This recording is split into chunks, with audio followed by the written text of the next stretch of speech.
So what exactly is a sphere of influence and who should be in it? This is the burning question for many real estate agents, and I'm here to answer it for you today. And by the way, the answer might surprise you as it's changed over the years. Hey guys, I'm Amber Joy with Influentialagent, and my mission is to bring you bite-sized education to help you become more influential in your real estate areas, as well as take your business to new heights. So if you haven't already, make sure you subscribe to the channel and hit that bell so that you're notified anytime we upload a new video. So what is sphere of influence when it comes to the real estate industry? Now I want to say first off that it's also referred to as an SOI or COI, center of influence. And simply put, it's the people that you have influence over because they know you. And traditional coaches might even go as far as saying it's the people who know you, like you, and trust you.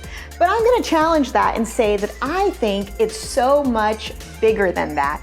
With the online world and how many influencers are out there, there are lots of people listening that may not necessarily know you that well or even trust you, but that you have the potential to have major influence over. So what I'm going to do is give you the 3 criteria of what I use to determine if somebody is sphere of influence. So while of course you want the people who do know you, like you, trust you in your sphere of influence, there's also 3 other criteria to draw on to see who else to add to this important list. So if I have ever met you is criteria number 1. Now, keep in mind, it doesn't have to be that I met them in person. This could be maybe over the phone, over text, from a new internet lead, but I've had some type of introduction to you.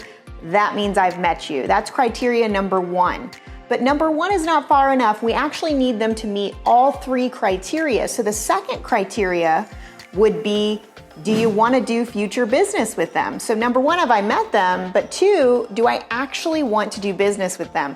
And although that might seem like a silly question, you and I both know that everybody that you meet is not necessarily your ideal client. So make sure you take the time to think about, is this the person that I want to be working with? And then that leads us to the 3rd and last criteria, which is, am I willing to take the time to invest to get to know this person better in the future?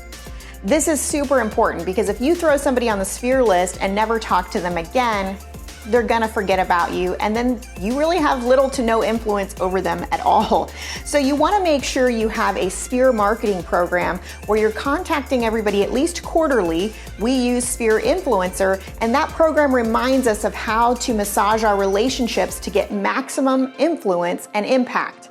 And so when you're going through those questions, do I know them? Do I want to do future business with them? And am I willing to put forth that formula that will help me to get to know them better, to provide value to them so that I can do future business with them? So those are the 3 criteria you would go through. Now, even though I've laid those out, I always get questions coming in like, well, Amber, what if I haven't talked to them in like 9 years? Can they go on the sphere of influence list? And some of you might be answering right away, well, no, you don't really know them.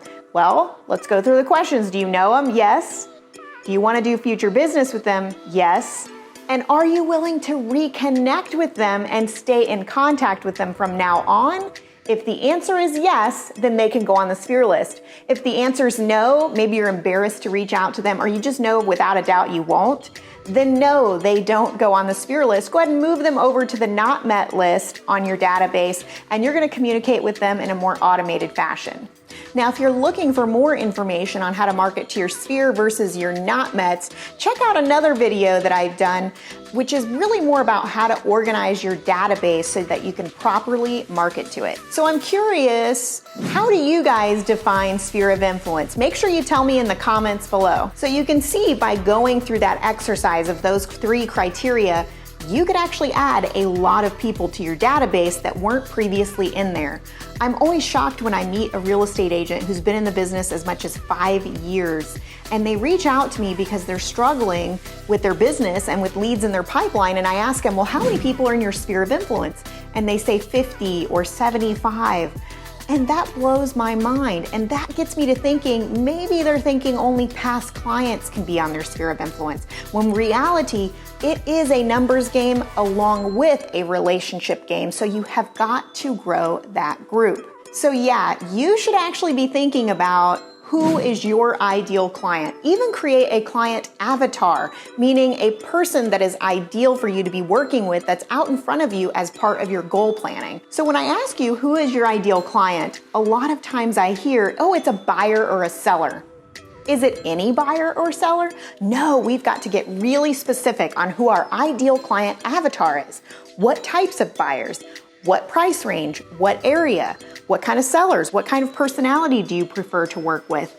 What kind of personalities do you tend to mesh well with? These are all questions that are important into you not only being able to service people at a high level, but it's also about enjoying what you do.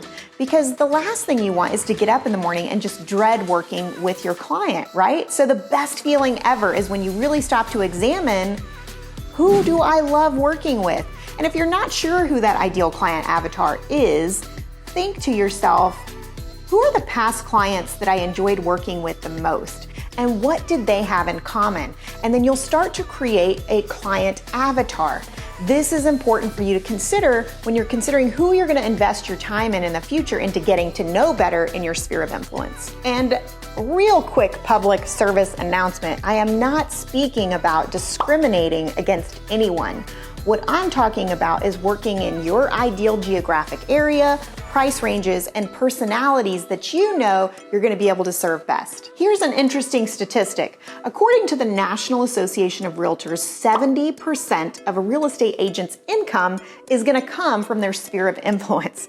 That's why it's so important that you understand what it is, who should be in it, and to grow it every single day. That's what we here at Influential Agent are obsessed with, is helping people with that sphere of influence category. So comment below, have you built your ideal client avatar? I'm just curious, and I always look at all the comments and love to communicate with you guys.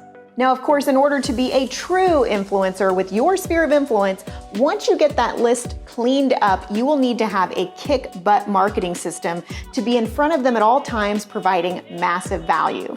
As always, if you like this video, make sure you hit the like button and subscribe, or heck, even share it with a friend today.